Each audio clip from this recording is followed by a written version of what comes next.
There's lots of typing going on. That's good. Wonderful. Good news. Right. So, thanks for all the yeses. So, welcome to this little webinar rather, on, well, it's called Gliding is Life. And we're basically just going to chat to a few people who have either made a career out of gliding or they've done some quite exceptional things in gliding. So we've got a variety of people that we're talking to. I say we're talking to. I've pre-recorded this. I've scanned the system. So I'll just flick between a few different people. I'll introduce them beforehand. And we've got people from nearly every possible thing there is to do in gliding. So we've got competition pilots, instructors, coaches, club managers, repairers. Some of these people have done everything as well, which is pretty good. Hopefully you'll enjoy hearing their stories of how they sort of got going in their world and what they've been up to, and their advice on how you could do the same if you want to follow in their footsteps. Please forgive the variety of clothing, haircuts, locations from these videos. It's all a bit of a shambles. And also please forgive the fact that I think the screen sharing might go awfully, but it'll be all right. I've also got to look at that screw up there, so don't think I'm just losing the plot. But anyway, without further ado, we will go on to our first one, which is Jordan Bridge. So he is the DCFI at Lasham. He's only 23, so quite a nice high-powered role for someone so young. And yes, I will hopefully screen share and we'll be away. Bear with me. Looking promising, I think. Yeah, that's good. And just let me know if you can hear the audio when it starts, and then which is all yours. Hi, Jordan. Hi, Ben. How are you? I'm good, thank you. Would you like to ask some questions for me? Yep, no problem at all. Great. So if you could just introduce yourself and chat about your gliding history, where you learned to fly, all that kind of stuff, and yeah. No problem. So, Jordan Bridge, I'm 23 now, believe it or not. That's a bit scary.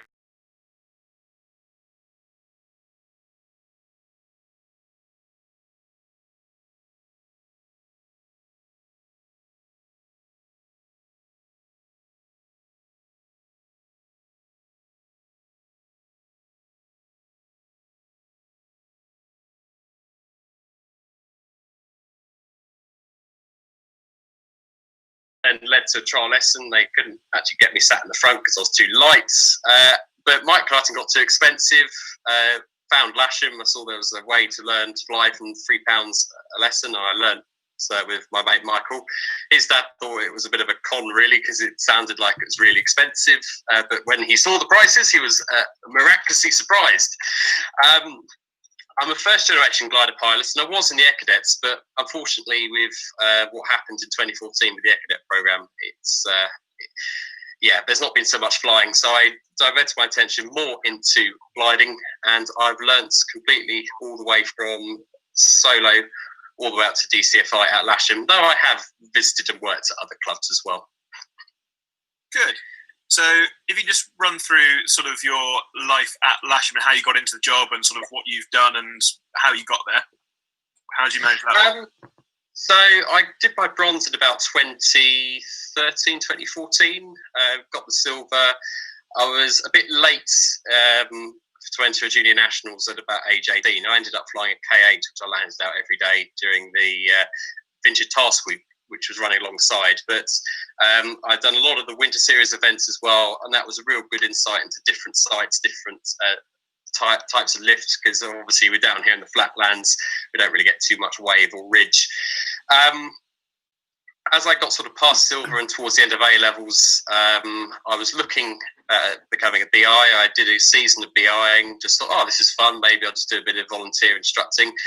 And then I got a scholarship to do a assistant rated course, a flight instructor course here, and was very lucky that the club needed another instructor at the time, and I joined the staff in 2016 as a summer flying instructor, where I was spending 6 months here on a contract with Lasham and about 4 months of the year with Lake Keepit in Australia.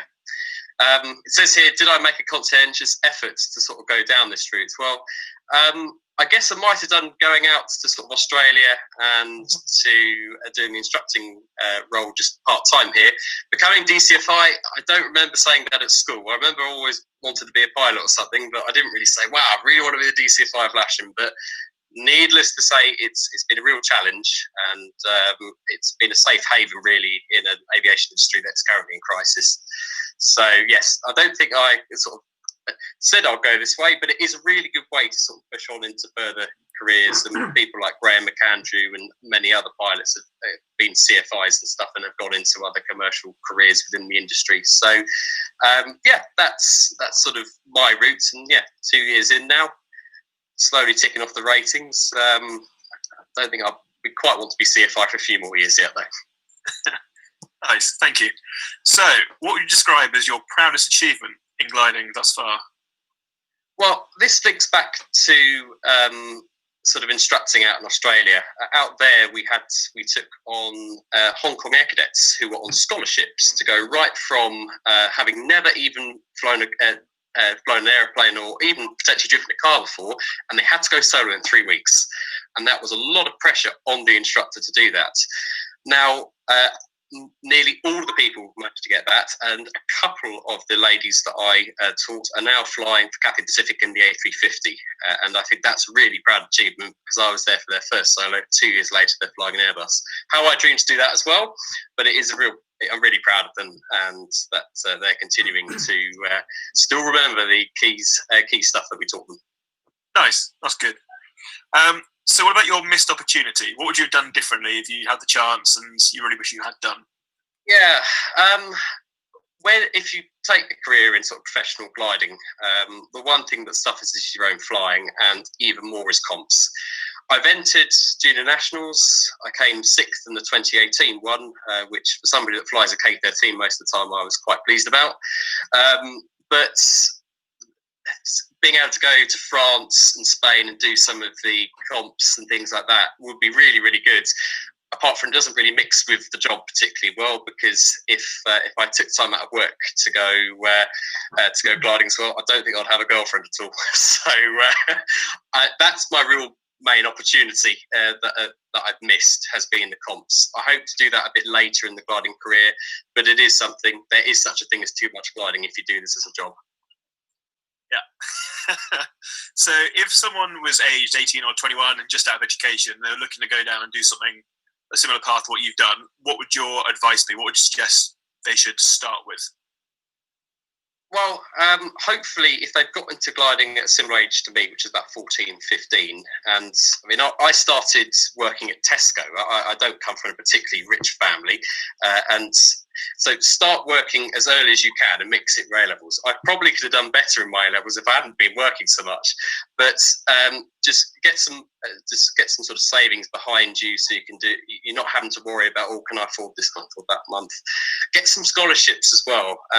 There are so many different ones out there, and I think annually over 100 are awarded, and a lot of them go to glider pilots. So as for sort of getting into instructing, speak to your CFI. There is money available to train up new basic instructors and assistant rated instructors.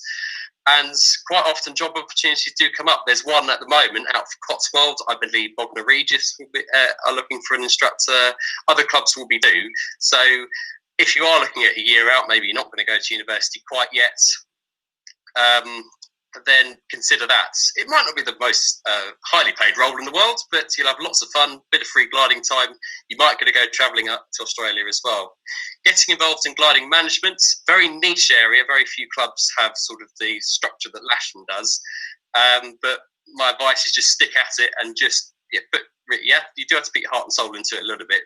And I mean, late nights like today where I've been fixing a telephone exchange are just part of the job. But also consider towing as well. If you can get a PPL with a scholarship, that would be really good. That can help you build hours up towards the commercial pilot's license. So don't think of gliding as sort of a dead end.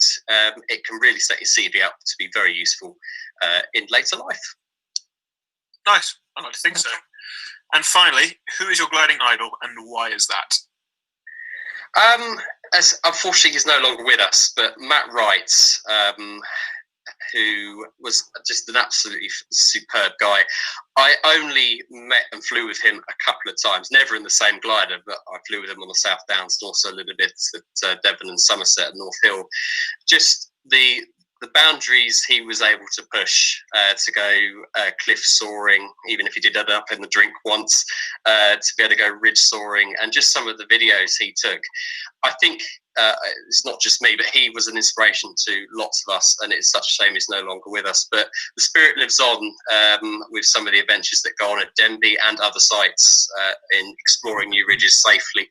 So yeah, no, Matt was a true bloke, and I'm sure he's looking down at us hoping he can do another 1,000k. I would agree. Nice. Well, that about sums up everything I had to ask you. Thank you. But yeah, Ben. Wonderful. I will. I'll see you soon. Catch you later. Bye.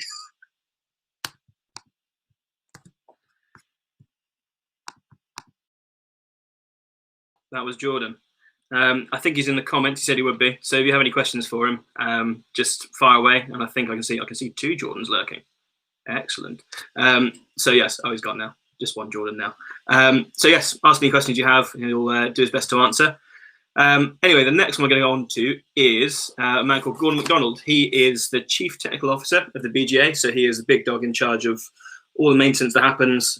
He spent his life as a glider repairer, but also had brief stints as a professional instructor, working for Lasham as DCFI and later CFI. Yeah, I'll chuck his little interview on and enjoy. It will come, I promise. Gordon, tell us a bit about yourself, where you learned to fly, how it all started, basically, the beginning. Hi, I'm Gordon MacDonald. I was born in Essex, raised in Swindon, and I was next to the South Marston airfield, which is an old Vickers airfield, used to make Spitfires and stuff, and Second World War. And when I was about 13, 14, I always used to cycle up to the airfield and watch them gliding. And then one day they have an open day where trial flights were £1. So my mum took me along and had a trial flight for £1. It was all a bit strange in those days because I think it was a bit of a last minute thing. So I ended up in the back seat of a Blarney with another person, which of course nowadays wouldn't happen, but it's essentially the Blarney became the 3-seat glider for small people that day. I liked it so much, I then kept cycling up to the airfield and people eventually noticed me. Eventually I was asked to help someone rig and stuff like that, literally in defence. And I eventually joined. I couldn't afford a full membership, so I think I paid £5 for the century membership, which allowed me to do like one flight every 2 weeks or something. And I'd earned the money to do that by washing cars. So the launch, I think, was £1.20 or something. And actually, the first 10 minutes flying time, so I washed 3 cars, and that'd be one launch. And of course, there I was, 14 years old, being let loose or auto-towing on Dodge V8 trucks. You're doing 80 miles an hour up and down the runways, and for a 14-year-old, this was just heaven. And the airfield was beautiful. It was 6,000 feet long, a couple of cross runways, lots of grass, 10 gliders, and it's fair to say I was an absolute hooligan in those days. And I did about 315 flights before I went solo. You couldn't go 17 to 16 in those days. And I then went solo on Aoto and Kevatine, Blarnix and stuff, and then got onto the Ascot very quickly. I was fairly arrogant, I think it's fair to say, in those days, and I feel like I want to see people, I think, through that. I definitely accused the old codger of being an old codger. And I then, at the same time, got a job at Lasham, working for South Down Naval Services as an apprentice. And in those days, South Down Naval Services' only business really was they made a small microlight called Pipistrel, class 5 microlight, and they repaired gliders for a living and small light planes, and made the film pop here and there. So that's a 5-year apprenticeship, and I left school at 16, started working for them a week later, got gigs in Bentworth. And I was a bit unusual because I was quite experienced, having 100 hours for with solo, and was quite experienced glider pilot. As soon as I got 50 hours, Dave Piggott approached me, and I was still flying at South Marston at this stage. Dave Piggott approached me to say, did I want to do passenger flying? Which in those days, 7 days a week, every evening you'd have 30, 40 passenger flights to fly. And so there I was doing passenger flying at a very early stage. My gliding, that eventually involved me sort of stop flying at South Marston and started flying at Lasham. And en route, I managed to get hold of a Dart, which in those days, in 1984, 85, was a very good glider. And shortly after I got it, I rolled it in a trailer and wrote it off. And that was only a few weeks after passing my driving test, which kind of says it all, really. But it is very well insured. So the aircraft was written off, I rebuilt it, and we bought a new trailer. So I had a beautiful new Schofield trailer. Something I should point out at this stage, from about age 13, 14 onwards, I was working for a chap at South Marston called Dave Schofield for 50 pence an hour, weekends and stuff like that. And the first ever glider I worked on was a roan buzzard, recovering a roan buzzard, and then a cub, stuff like that. So that got me into glider engineering. And at this point, I always thought I couldn't be a commercial pilot because I wore glasses. My mum told me that, and I believed her. So there I was, flying at Lasham and in the evenings and occasionally weekends now, my own glider, and working 5 days a week fixing gliders. Then I eventually became an instructor, and that moved on a bit because quite often during the summer, if Southdown Air Services had no business, we could turn up and make bits and so on, but there really wasn't a lot to do. So often, if Lasham required an instructor, they'd employ me to instruct. And that evolved over a few years where I essentially instruct by summer, but fixed gliders by winter. So instruct for Lasham, but work for Southdown Air Services in the winter. And that's one of the Piggott's tutelage. And then part of the apprenticeship was, for a while, the Southdown Air Services were the agent for the LS gliders for a very short while. And part of that was I got to go to LS Glider Factory in the sort of mid-to-late 80s, making LS4s and 6s, repairing gliders, stuff like that. And that was a brilliant time. The glider factory was quite close to a US Air Force base, not many miles away from it, and so very sociable. So I learned an awful lot, not least because the majority of the workforce were actually Turkish, who literally slept on mattresses in the corner of the factory, which was an eye-opener to me for somebody based in Swindon as to how life works in that part of the world in the 80s. And so from there, went back to Lasham. So eventually I ended up working for Lasham full-time, instructing in the summer and fixing gliders for Lasham entirely in the winter. That worked out for quite a few years very well. Eventually, got good mate Steve Jones. He paid me a lot more money, and I went to work for Steve and Ralph Jones. And that was really the heyday of glider repairs, where we were allowed to do carbon fibre spar repairs and all that sort of stuff. We could just all factory approved repairs. But it was the culture. If you snapped a wing in half, you fixed it. Didn't necessarily replace it. And we did many of those sort of things. So there's an awful lot of repair schemes I got to do in those days, which nowadays we're not allowed to do. Which saddens me in a lot of ways. Quite often you see a wing, we can fix that. I know how. It will be just as strong as it was before. But generally the factories say no. I find it a bit frustrating having been allowed to do it previously. And then eventually in 2000, Lasham offered me a job as DCFI, which I took. As under Graham McAndrew, and those were good times because for the first time ever I was actually being paid to go on expeditions, places like Boyne, Spain, stuff like that, and it was, I really enjoyed that a lot. And that's when I started getting fat, really, back in the expedition time, because every time you go on an expedition you put on a couple of kilos of weight, so a couple of kilos in the spring, a couple of kilos in the autumn. And over a period of years, it adds up. I gradually started getting bigger and bigger and bigger. And so that was the problem. And then in 2007, I got married the second time. And I have kids. And that was a problem because being CFI at Lasham quite often, especially in the summer months, involves a 14-day week, especially during competitions where you're directing competitions and stuff like that, still being CFI stuff. And it's really wasn't a family-friendly role if your partner's working sort of 5 days a week on a normal 9-to-5 type job. I'll be leaving the house at 7:30, getting home quite often at 7:30, 8. But that was 7 days a week quite often. And it really didn't work. For me. And so I think in sort of 2007, 2006, that sort of area, or a bit before that, the management was going through lots of turmoil of managers who stuff like that. And so often you'd be turning up to do a day's instructing or organised flying or whatever briefings, and suddenly you'll be telling go put the concrete over there.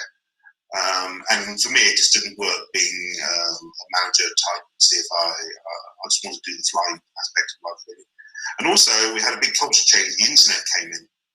So suddenly we were able to do things like develop flying simulators, so on, like that as well, give proper briefings, show people tested grounds, actually give pictures of what those hand looks like, because in those days it's all done by post, so on. And then eventually in 2008 I decided I didn't want to do that anymore, simply because I wasn't going to see family and kids, and then became chief engineer for Lasham, and then in 2014 became chief technical officer for the BGA, and mainly because it wasn't the case I wouldn't join working at Lasham. It was really good for me, but the job offered more flexibility working from home and for childcare.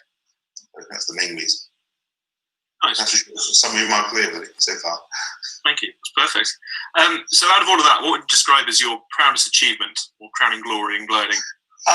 In gliding, to be honest, it obscure one. Part of being involved in Lasham, we did a lot of airspace negotiation, and from that aspect, probably the biggest achievement was what we called the gap of airspace immediately north of Parliament. It's about 25 miles wide. We got it raised 1,000 feet. That was a mixture of myself, Mark Davenport was instrumental there, and a few people in NATS. It's fair to say we enjoyed a much better relationship with Farnborough and NATS than those days now. From a personal standpoint, I love competitions. Back in the late 90s, when I was in that kind of heyday situation where I had time and enough money to go gliding, I won a couple of regions of Lasham. I came, I think, 3 times in a row, 4 for the club class nationals stuff. But the reality was I never did any solo flying. My entire solo flying was nearly always done in competitions. I never had enough time in my personal life to actually say, right, today it's a 500 day, I'm going to go and do 500 or something. That never happened. It still doesn't happen, really, much. And so it's fair to say I've never, other than instructing, I never really did very much practice at all. And quite often I'll be flying first day of competition, be the first day off through the glider quite often, which wasn't ideal. And it's a perennial problem where you turn up, you don't know your kit, you don't know the software you're using, radios. Those days we used MNAVs and LNAVs, and GPSs were just coming in. And they required more preparation than we need nowadays. I wasn't always the most prepared person. I'd often do really well around a task, but suddenly find I had no film on a camera or something like that. It was fairly typical of me. Nice, which leads us on to nicely our missed opportunity. What do you wish you had done? Or for me, I never had the opportunity, but I really would have still would like to do more of my own flying, my own gliding. So I love competition gliding, that aspect of life. Not necessarily just to win, just I enjoy it. It's a great comparison. I really do enjoy that aspect of gliding probably more than anything else. I do love flying in the mountains, the Pyrenees, the Boyne, places like that. Me and a family Darlington in 2004 set UK, I think it's still the UK record, in straight line distance from boarding down to Lasham. That started at 3:50 in the morning. And we got to Lasham in 11 hours. And we think about it, we landed at Lasham at 2:50 in the afternoon. And we could have easily actually turned around to Lasham and gone back most of the way to probably maybe as far as Port Moke. So at that point we were doing 120 kph, but the gliders had no batteries left. We had a battery problem in flight, but one of the batteries didn't work. We had been using transponders to try and cross some airspace. So that flight came to a halt because we again, I found it very technical bloke. We both knew, I think, when the volts log got down to 9 volts, to stop logging. And I think when we got to Lasham, we were down to about 10 volts, something on the batteries, and we knew, the last couple of hours had no batteries at all, entirely mechanical instruments. And we knew for where the moment we stopped logging, the flight ended. So We only probably have about an hour battery left and then it's going to die, so there's no point going any further. So, but I'm pretty sure that day we could have flown probably about 11 or 1200 kilometres quite easily. I really do. And I'm surprised nobody has ever tried to do what we did, where you start in northern Scotland early in the morning before the phone will start in wave, and it's a very light wind day actually, but there's just enough wave to get us like 11,000-12,000 feet at times, and then just come 8-9 o'clock around about the Port Moke area, you then try to glide down south. Having essentially get about 300 kilometre head start, and I don't know why no one's ever tried it since, or maybe they haven't made it. I don't know.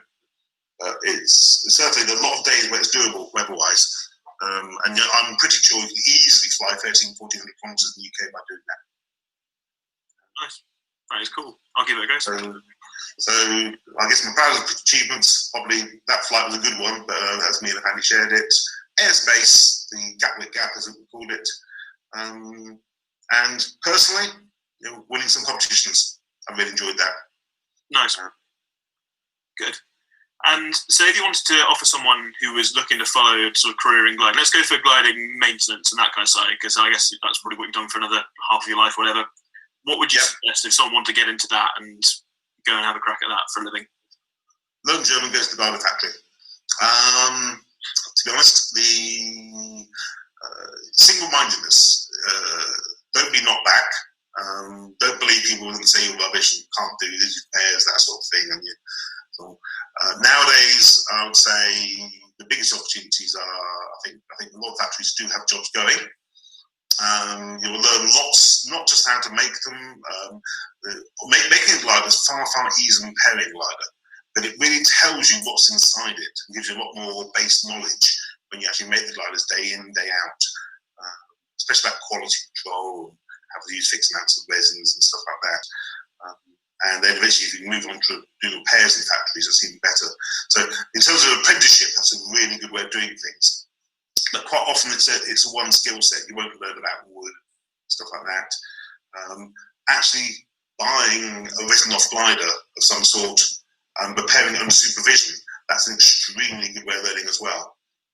Even if it's a K6 Skylark or Liga Dart or standard series, something's not economically repairable, most likely, but it's a very good way of learning on the job training under supervision. And the BJ system allows for that, where if you can get a facility good enough, you can usually get somebody to oversee you do the work.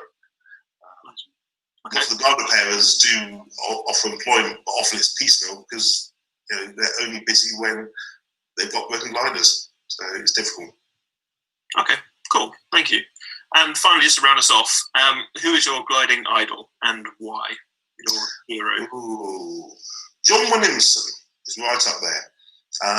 When I was 16, then it was like now, the BGA ran British squad training. And he was national coach. He'd seen it all. He had set records. He was in the British team. He was national coach. And both me and G turned up on with Dave Masson as well, actually, and Jill Bowie, if you remember her, on a squad training at Lasham. And I had an old Dart, Jill LaBelle. Dave Masson was struggling to get 7 hands gliders in those days. And we went through this week's course where we put a lot more of the theory to it, practice, enthusiasm. I mean, numerous days we'd just take a 4,000 meter at Lasham, just glide out, and all goes splat at Reading or something. And John would always actually come and get us personally if necessary. He's just so full of enthusiasm, had so much technical detail, and for a few years he really guided us all through that process. So he was instrumental in my stage, plus Derek Piggott. Derek Piggott was absolutely instrumental. And from a maintenance standpoint, it was Ken Fripp and Mike Fripp at Southern Air Services, who, I was a spotty 16-year-old, not terribly clever, turned up, and they tolerated me. And eventually, when I said, "Can I fix that hole, that bit of carbon fibre?" The answer was, "Yeah, here you go." And they let me do it. And they tolerated my mistakes and cock-ups. Eventually, I learned and became okay at it. So yeah, I think different heroes, different aspects of life. But I say John Williamson, David Piggott, and probably Mike and Kevin Fick of Southdown Air Services, who I don't think either of them are with us anymore. But now all Southdown Air Services make our Airbus bits, I think. So. Nice. That's perfect. Yeah, that'll do us nicely. Thank you for that. And yeah, I'll if anyone has any questions, I'll send them in your direction. Please do. Nice. Cheers, Gordon. Okay, thank you, Ben.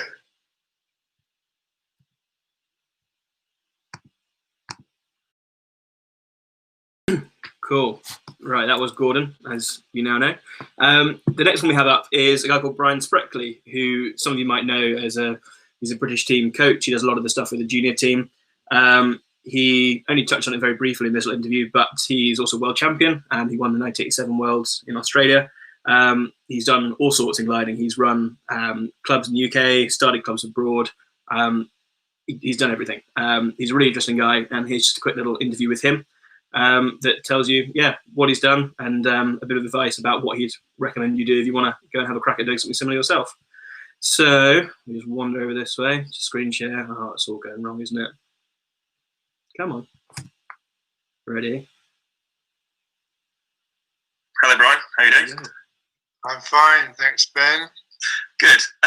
Just going to run through a few questions with you, that's all right, and see what your thoughts are on a few things. So if you could just introduce yourself and just tell us a bit about sort of initially how you got into gliding, where you began flying, that kind of thing, your early years, as it were.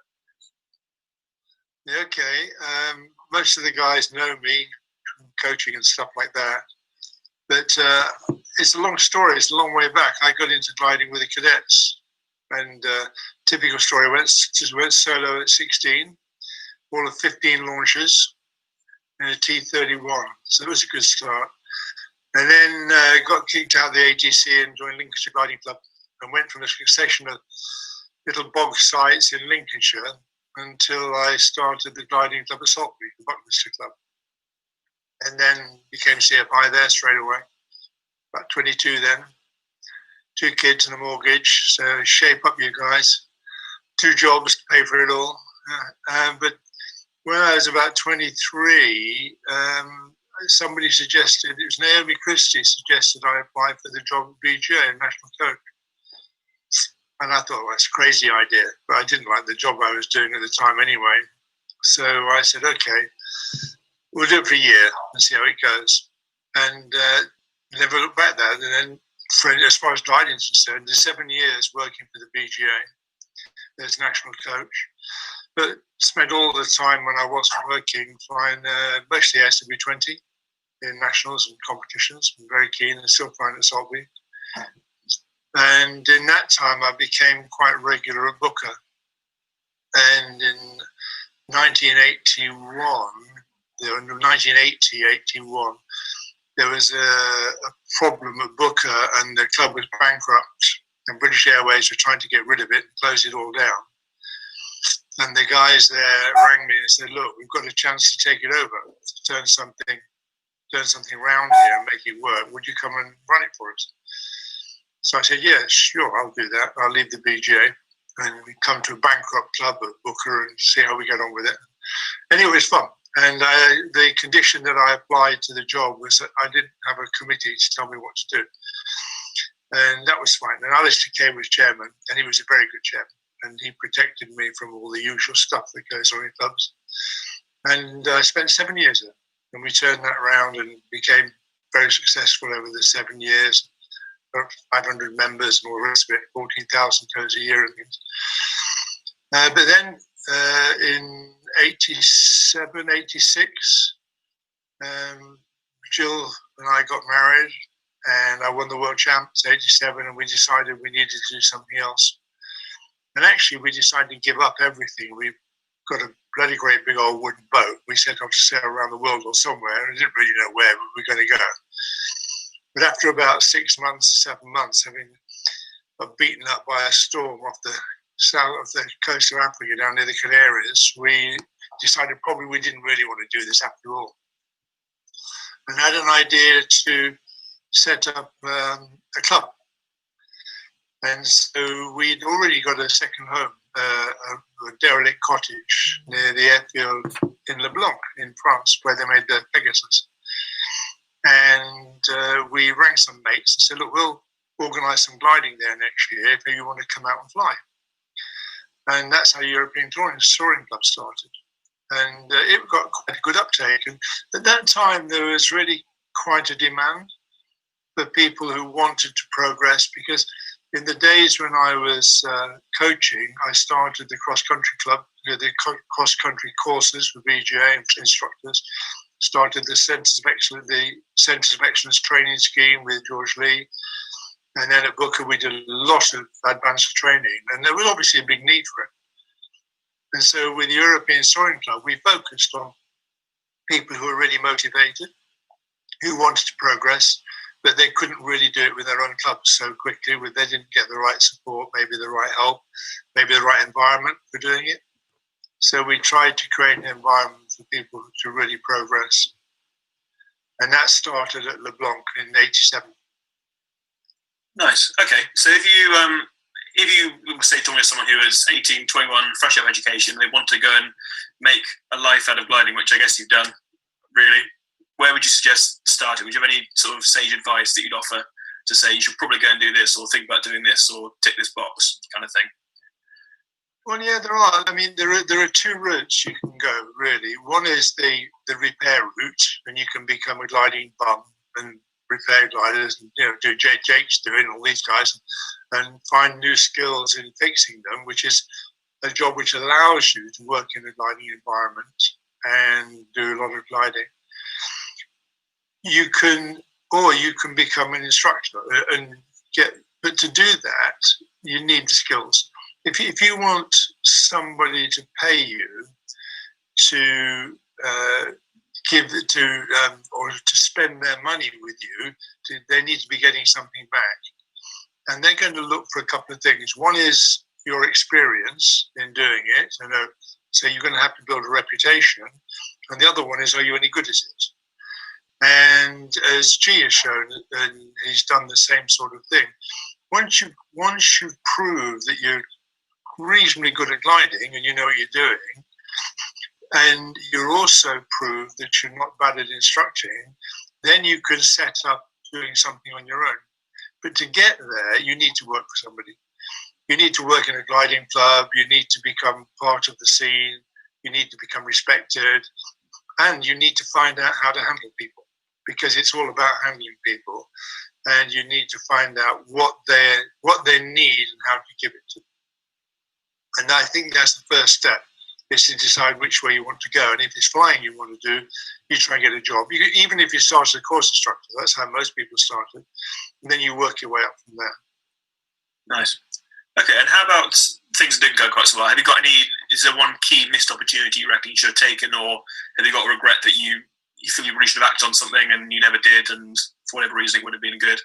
Or no, it's funny, I've never really thought of that, but no, I can't think of anything that I regret, or any opportunity I regret not taking, because there were plenty.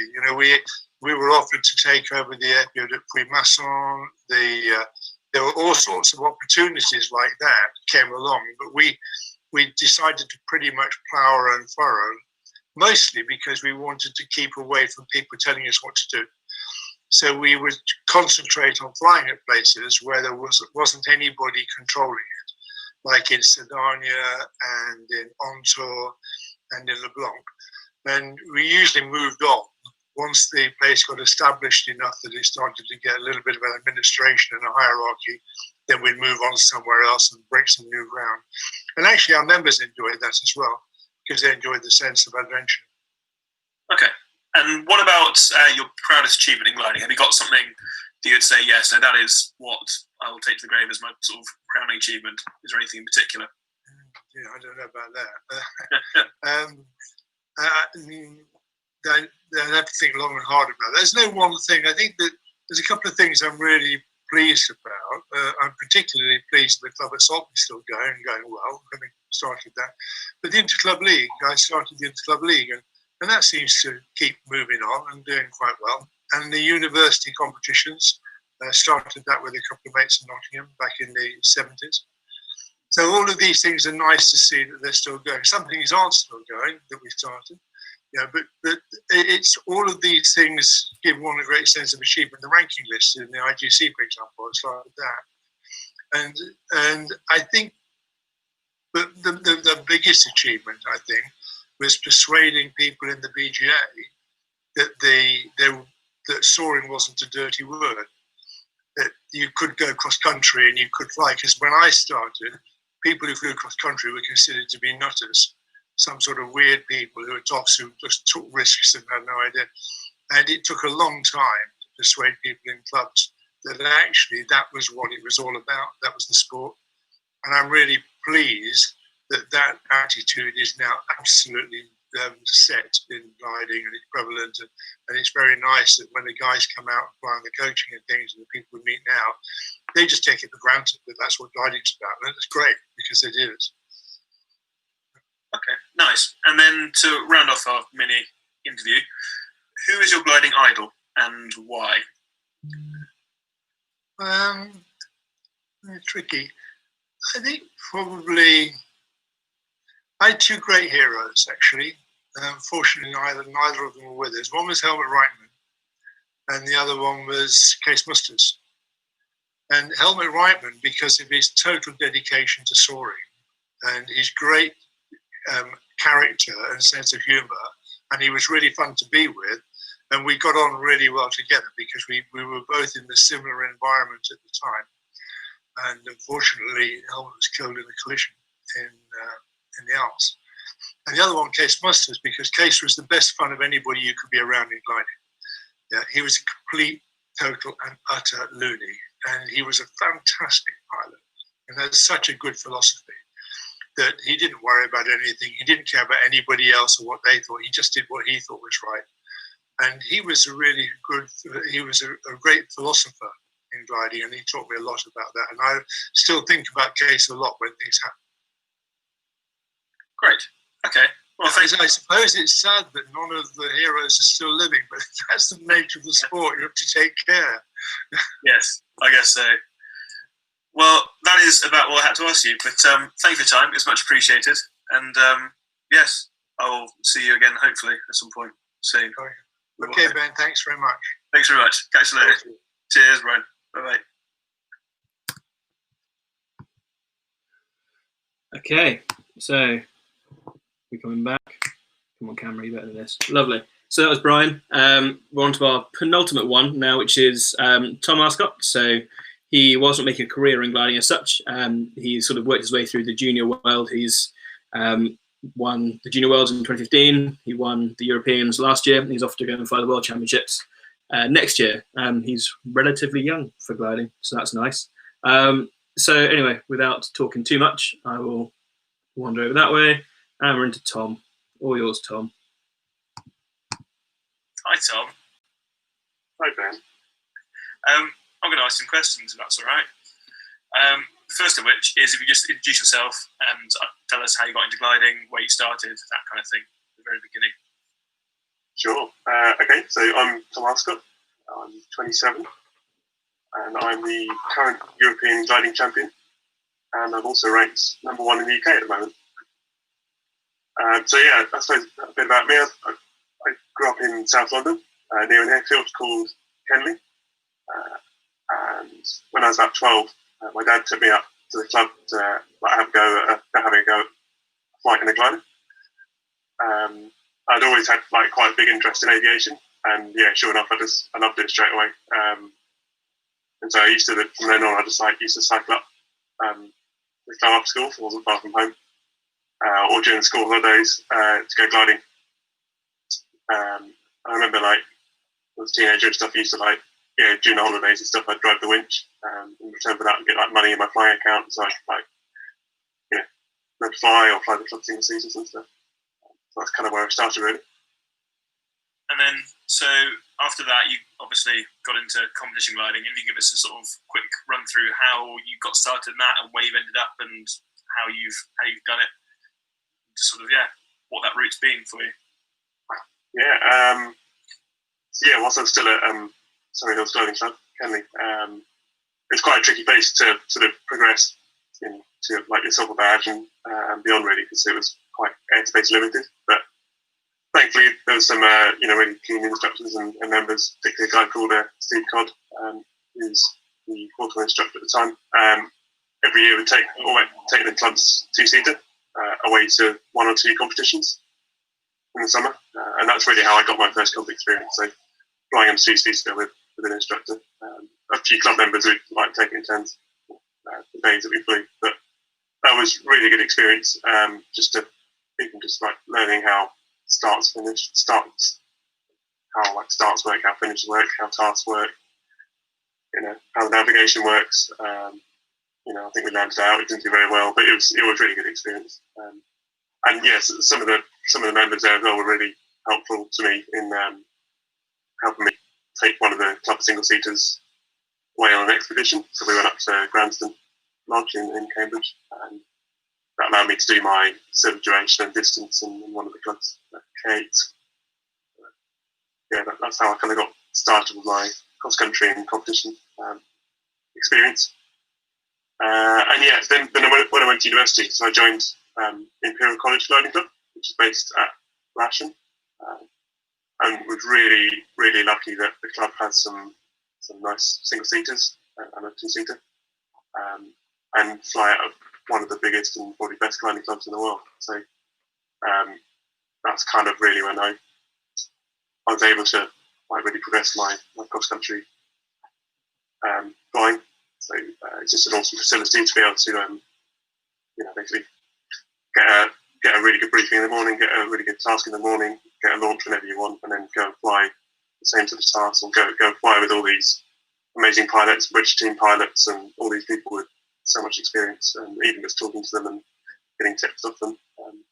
That was really like a step change in my flying, I think. And it really spurred me on to then start entering my own competitions. I started with the juniors, and then started entering some of the national competitions and stuff as well.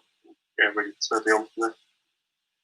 Then from entering those first competitions, you then went on to obviously getting into the junior British team as well. So can you tell us about that, and then obviously your progression to senior British team as well after that, and the company flu achievements you might have earned along the way, that kind of thing. So 2014, I think I got selected for the British junior team, which was amazing at the time. I didn't expect that at all. I hadn't done anything spectacular, I don't think, up to that point. I'd had some pretty consistent results. I think I've flown 2 juniors and come to the 8th and 4th or something, and maybe I've flown more. I've flown my first nationals, a couple of regionals, but I don't think I've done anything particularly spectacular. But I was really lucky to get picked for the British team. I paired up with my teammate, Sam Roddy, and we got on really well. We sort of kind of clicked as teammates. Together with Mike Gatfield, Matt Davis, that was the team for 2015. We headed out to Australia, a place called Narromine, the Junior Worlds. That was my first big international competition. I think I felt pretty inexperienced at the time. I think I only had a handful of comps. We had about 500 hours by that point, which compared to probably most of the people we were competing against in that competition was not many. So it felt pretty daunting. I kind of went into it with pretty low expectations. It went quite well, that comp. So after, I think we had 13 competition days. It was pretty grueling, hot, really hot weather, dusty, difficult conditions, really good conditions as well, like amazing cloud bases, some complete blue days, some humorous days. Somehow after 30 days, came away with a gold medal from the Junior World Champion. Probably going to be one of I think I still count that as my biggest achievement. Nice. And then from then on, you obviously you went to a senior world off the back of that. You got a place in that one, and then you've flown, I guess, an international every cycle since then. Am I right? Or not quite. Yeah, maybe. Yeah, I think so. I've been lucky to. Nearly. Anyway, I think. So after Australia, I was lucky enough to be given a wildcard entry to go and fly the Senior World Championships in Lithuania with G. Dale and Will Ellis following year, the club class again. Didn't go quite so well, but I learned a lot from that competition. I still was really quite inexperienced at that stage. It was quite a different competition, quite a different experience to what I'd had in Australia, but certainly learned a lot from it. Then following year, 2017, flew the second Junior Worlds with Jake Battle. So another good team out. Again, we got on really well. We flew really well together. A strange competition because obviously there was a lot of pressure going into it. It was reigning junior champ. For me, it didn't go quite as well as I would have hoped, but I think Jake got fifth, I got sixth. Not a terrible result, but again, you go into that competition with a lot of pressure. It's been difficult to perhaps not do as well as you expect. Whereas I found that first competition I did in Australia, I went in with really low expectations. I just wanted to, not finish last. I thought if they come top half, it'd be brilliant. And come away from that one with a win was amazing. But yeah, and then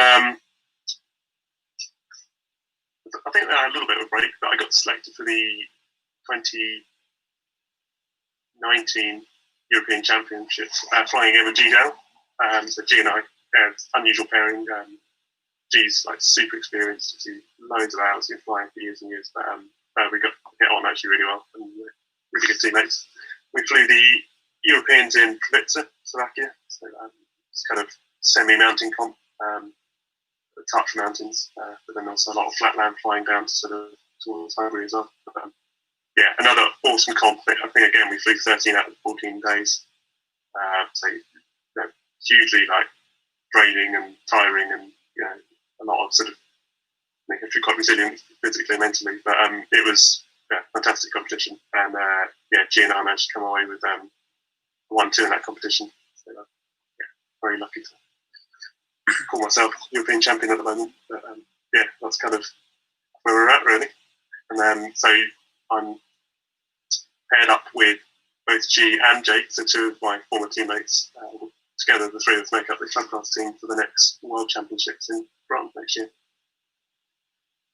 Nice. So having explored the good bits, have you got anything that you sort of regret not doing, or do you have a missed opportunity you wish you'd taken, or something you'd done differently, or was it all completely without mistake?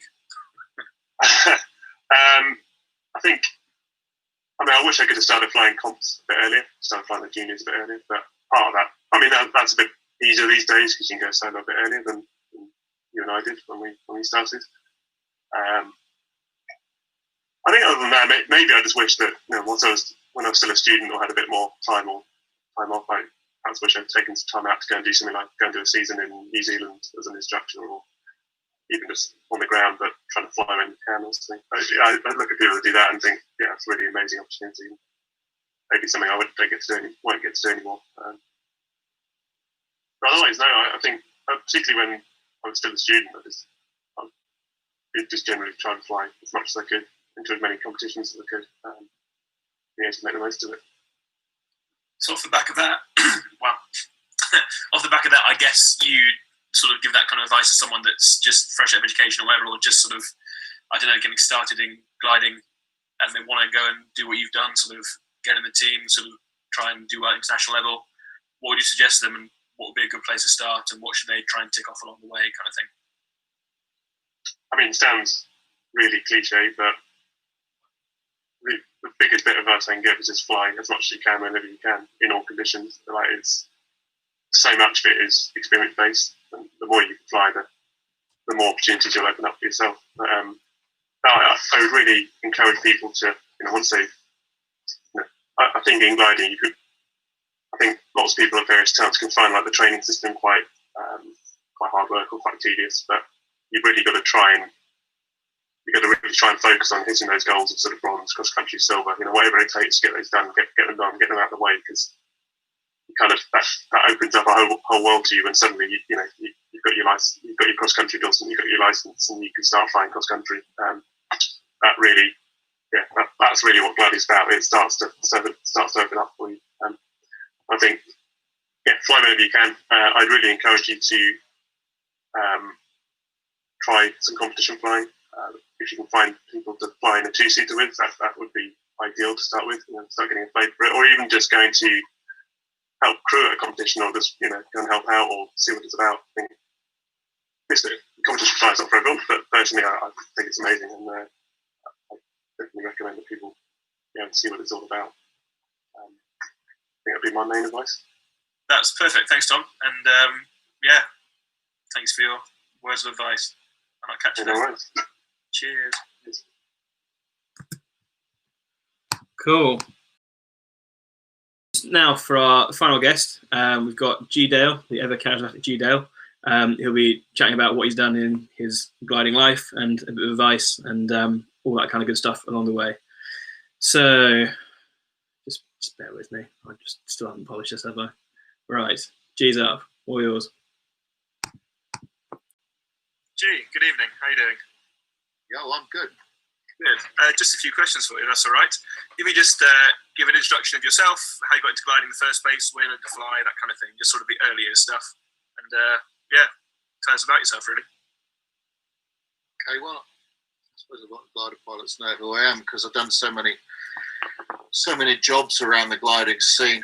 I've worked at Lasham for a long time, right at the start of any gliding career, and not that long ago. I've worked in the South Island, New Zealand. I've worked all over Australia. I've been national coach for the UK. I was CFI at Booker and DCFI for a while. I was CFI at Limpsfield before they threw me out.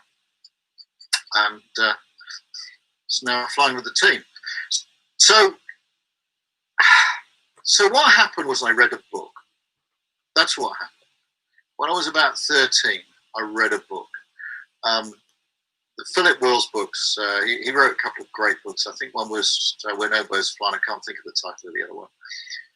And at the time, I was really into science fiction. I'd read all of Clarke. I read of all of Heinlein's young, especially the young adult things. Space Family, Stone, Podickin of Mars. I'd read all that stuff. So the concept of getting into something and flying it around the galaxy was like, cool. And then I picked up these books by Philip Wills. And he talked about taking off from Dunstable and ending up in France. And it just made sense. It just absolutely made sense. So at the age of 13, I was a glider pilot. I really, really wanted to fly because it was real.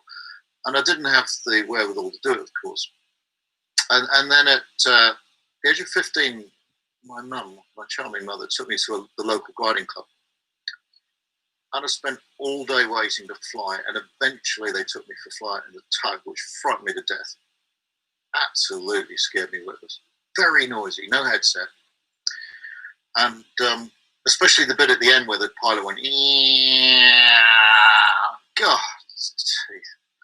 And then I went into the hangar, and one of the members spent 20 minutes showing me around the hangar, showing me all these beautiful, beautiful things. All these lovely sailplanes, and explaining how expensive they were, how difficult they were to maintain, how you'd never be able to insure them, how you couldn't ever manage to ever even think about flying one. And it sort of sent me away with my tail between my legs. And that was kind of a bad thing, because I didn't go back till I was 20. And when I was 20, I went to the local air show, the Herne Air Show, and Harry Wolff, his name was, he had a brand new racing Vega. 15-meter Vega, retractable, tail wheel, the whole 9 yards. And I was flying models at the time, and I looked at this thing, and I looked at, the way the flat worked like this, flat up, flat down brake like this, the gear, the retracting tail wheel, the one-piece canopy. And I looked at it and thought, I could fly that. I've got to fly that. So I sold my model airplanes and the radio gear and joined the local gliding club, and I've never really done anything useful since. Nice, I'll take that. So you obviously went from learning to fly, age 20, whatever, and then you went into pretty much a career for, I don't want to say how many years, in gliding. So what have you done? Where have you been? What have you been up to in that time? Okay, well from the age of 20, when I started gliding, I was unemployed. I dropped out of art school, essentially. I studied the piano. I never wanted to do the career thing. I wanted to do what I wanted to do, and I wanted to play the piano. So I studied the piano, and I did that, and I dropped out of the Royal Academy of Music because I wasn't good enough. And I had no job, no prospects, no qualifications, nothing, and I was kind of going nowhere. And then I went to the gliding club, and it was a real lifeline, actually. I had no other place to go. It was quite interesting. A lot of old geezers, You know, everybody was old. They're all like at least 40. And I could drive winches and drive tractors and fly gliders and mend stuff and do stuff and be useful in it. It was really fabulous for a youngster that had nothing to do.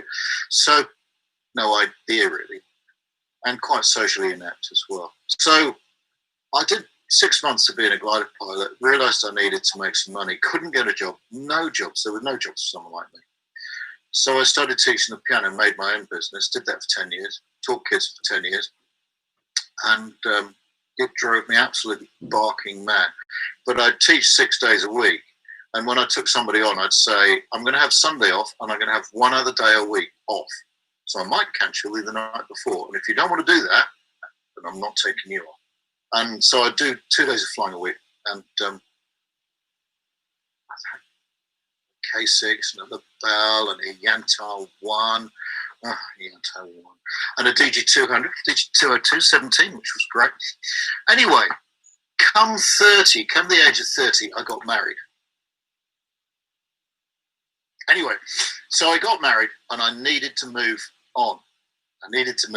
So I got a job at Lasham as a flight instructor. Phil Phillips gave me a job as a flight instructor. I went to him and said, I need a job. I've got to do something else. I can't teach piano anymore. I'll go barking there. So he gave me a job as a flight instructor. He said, you come back next year, I'll give you a job. So I came back next year. He gave me a job, gave me a chance. And I was actually quite good because I've been flying for cross country for 6 or 7 years. I have my own glider. I've been teaching for 10 years, one-on-one teaching for 10 years. So I knew cross-country flying. I knew gliding, knew cross-country flying, knew teaching. So I got through the first season as a basic instructor, holiday course instructor, and then he gave me a Janus to fly and gave me the cross-country courses for the next 2 years, which was a hoot. The first flight in the Janus, I landed straight ahead off the airfield, in the field just to the north of the airfield, because I said to the student, what happens if you've got a rope break now? And he pulled the rope. Yeah, so over the trailers, over the trees, into the field. You couldn't make it up. You just couldn't make it up. And the first time I went to a Boyne with the Janus that year, I nearly cartwheeled it down the hill. There was like a foot or two in between me and the hill. I can't tell you how close it was. So I wasn't as good as I thought I was. Anyway, I kind of learned. And then I went to 3 years at Lasham, went to Nymphsfield as CFI stroke manager.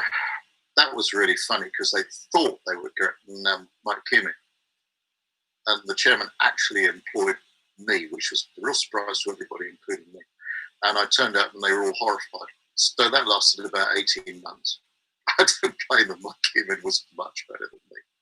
And then I came back to Lasham. Then I went to Booker as DCFI. Then I went to the BGA as national coach for a couple of years. Went back to Booker as CFI. Did 5 years of Booker being CFI and 3 years as DCFI. And then eventually it was a choice between punching the chairman in the face or leaving. So I gave him my notice and left. Much as we get on just fine now. And at the same time, when I was working at Booker, I started flying in New Zealand. 2000, I went out to New Zealand the first time at the invite of Gavin Wills. And he showed me around the mountains. The next year I went back and did a bit of instructing.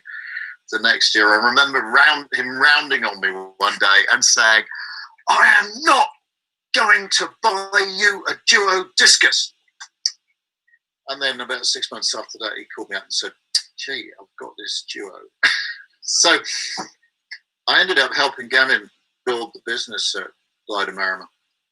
And I just did a shed load of flying there. I don't know how many hours I've done, maybe 3,000 hours in the South Island, quite a lot. All in duo discuses. I used to take my glider there and fly, and that was fabulous. And that lasted really well until Gavin and I fell out about 4 or 5 years ago. And, these things happen. So after that, I went and instructed in Australia. I've done a load of instructing for the GFA in Australia around all the small gliding clubs. And at the moment, I'm working for Beryl and Arnie at Narromine. Beryl, it's my way or the highway, Beryl Hartley, but she's great. I love her. We work together really well. And Marimo's gone round a corner. Glider Marimo's not working anymore, and I can instruct there again. So I'm hoping that I'll get back into instructing in the South Island as well.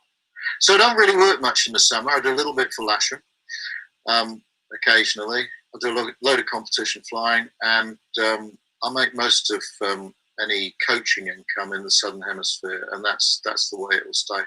I'll keep working until I drop. I'll keep working until they won't let me in the back of a glider. What else am I going to do? And so in all of that, would you say there's anything where you can pinpoint sort of one missed opportunity you really should have taken at the time? Or is there anything you thought, oh, I should have done that differently? What do you reckon?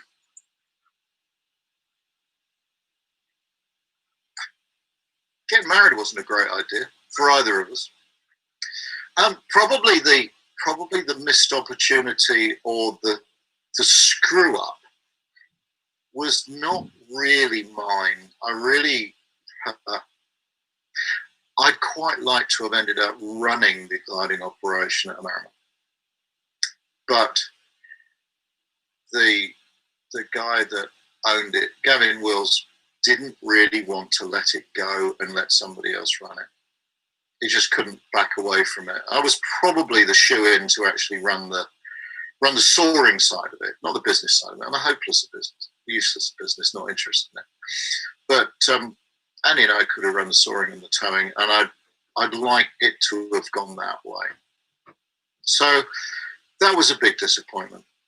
I've had some opportunities in the US as well, and I love flying in the US, but to be honest, I've turned down lots of opportunities to go and fly in the US since Trump got in, because I spent 3 months there, and it's just, the people are great, the soaring is great, but I didn't want to live in America. I'm sure that makes a lot of sense to a European. You just look at it and you think, no. Now Trump's been kicked out, maybe that would be a bit more civilized, I think. Anyway, there you go. We can hope so. So on the other side of that coin, how about have you got a proudest achievement? What would you say was your sort of crowning glory, or something you hold on to dearest as a thing you've achieved in your career and your life in gliding? Well, I had kind of two phases. Before, until I was about 35, competition flying really didn't work for me because I couldn't afford the airplanes. Because the club class didn't start in the UK until I was 30-something. So all of my first 10, 15 years, I couldn't afford the sailplane. I couldn't afford a discus or whatever to fly competitions. So I did distance flying. I remember turning up at the Nationals with an ASW-17 and flying against Ralph Jones and his Nimbus 4. I mean, it's just ludicrous. I think I got a third on one, something like that. Anyway, so I did distance flying, managed 735 Ks back when it was a long way in a Yantar 1. I was really pleased with that, but just one thermal short. So distance flying, I got 750 I got 1,000 in New Zealand in 5 hours and 53 minutes. Yeah, boom. So I was very proud of that. That was good. I just winged it. Honestly, I just winged it. Every time there was a choice, I just went, go. And I fell out of the wave once in the heart of the mountains and crawled back in because that was the only option. And just got away with it. That was great. Absolutely fabulous. And that was in an ASW-24, half water. Great. But the overall achievement's got to be getting with Tom Ascot, doing the Europeans last year. First and second. We got first and second in the Flight Challenge Cup with Uwe third. And we nailed them in the Europeans. So now we're heading off to the Worlds, fingers crossed. Nice. Let's hope so. So if someone was aged 18, 19, 20, whatever, just fresh out of education, they wanted to have a crack at being a glider pilot for a living and doing essentially what you've done and getting into instructing, coaching, that kind of thing, what would you suggest they should start with? Where should they go? What advice would you give them? Well, honestly, I'd say, frankly, come and talk to me because I know a lot of people. But you need to be able to fly. And if you do the BGA instructor route, it's good. It's really sound. If you work as an instructor at a decent gliding club, a proper gliding club under the BGA scheme in the UK, you will get a lot of experience. And you'll learn to fly the airplane. And having done a couple of seasons as a course instructor, full-time instructor, club instructor, whatever, if you do a lot of instructing, that gives you a facility with just being around gliders and airplanes that doesn't go away. You know, you just like got it. It's like doing a few ski seasons, I guess. So that is important. In the UK, there's no flying in the winter. It's hopeless. I mean, we can do stuff, but so go south, go to Australia, go to New Zealand. Those gliding clubs are crying out for British instructors who'll go and live in a caravan in horrible circumstances and fly all the time. And if you go to those parts of the world, there's good soaring in the winter. You know, the instructing isn't likely to be just doing joy rides or doing, I'm not going to say joy rides, but that's what people do. It's not likely to be doing just joy rides or courses. You're quite likely to fly cross country in decent kit. And they value the Europeans because there's that sort of, you know, somebody coming in from the outside is usually respected a bit more than they deserve, which is how I got my feet under the table in New Zealand and Australia as the consultant effect. So fly the summers with a British gliding club, go south and fly the winters, help out and be useful at an Australian club or a New Zealand club. Do all that stuff. Don't expect to have any money. Don't expect to get paid very much. Live on the airfield in a caravan on nothing. It's really hard to run your own glider in those circumstances, but it's ever so useful to at least be in a syndicate. And you can build up from there. I mean, I've been watching, for instance, Jordan coming through at Lasham, Jordan Bridge. You know, he's full-time, long-term glider pilot. I worked with Matt Cook. Matt Cook came up through the system with me at Booker, and he ended up, you know, running the place for a while. Andy Perkins, yeah, right up at the top of aviation now. He worked for me at Booker. And all those people, really good. So there isn't a lot of career structure in gliding. Don't expect to make any money. Don't expect to get married, have kids, have a house, have a decent car. All that you can forget about if you want to be a glider pilot. Serious glider pilot. None of those things are going to work. But if you really, really want to do it, it's quite easy to fit your way into an interesting lifestyle. Anyway, anyone who wants to do it, talk to me. Nice. Thank you. I'm sure it can be found really easily. And finally, just to round us off, could you tell us who your gliding idol is and why that might be? Well, I have several, really. The one I was always scared of was Andy Davis, because I watched him fly. He was always a few years ahead of me and always substantially better.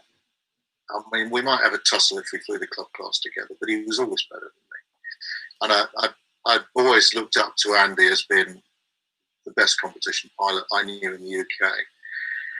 I met Ingo Renner at Tocumwell when I went to Australia the first time. He really was the #1 hero, mainly because he just flew all the time. He was so keen.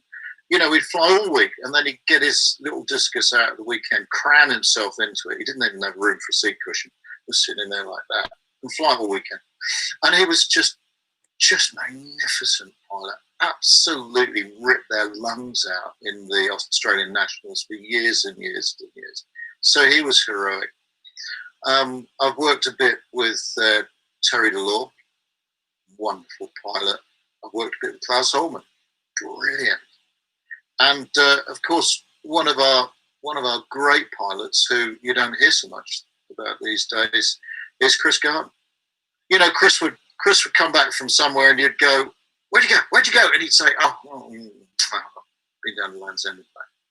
You know, it's just astonishing flights.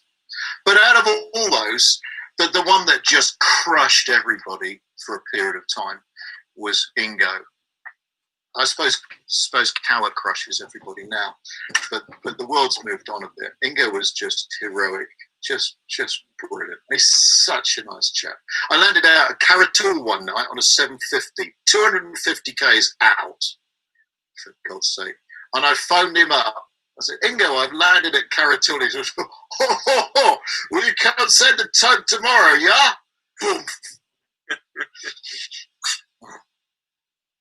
He never learned to speak English properly. He was always speaking half German. Anyway, okay. So this is the point where I plug the book. Sell the book, Ben.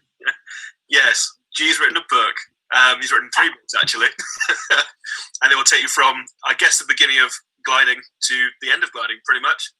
It will teach you everything from how to do the very basics of thermaling or whatever, and right up to how to win international competitions, I guess, and everything in between. You might at least come second. At least come second. So far. Yes, you should buy the book. It's a good book. Very good book. Yeah, well, I guess that about wraps up this evening. But thank you for your time. And if you get any questions, I'll forward them on, and I'll forward people on to you if they want to chat about life as a glider. Yeah, certainly. I mean, I try to be useful, and if anybody's needs advice on sort of career matters in gliding or what to do next, or gliders, you know, anybody really needs advice, I'm there for a chat. Beautiful. More useful doing that. Okay, well, good night. I'll go and refill this invisible. That's a good trick, man. This invisible gin glass.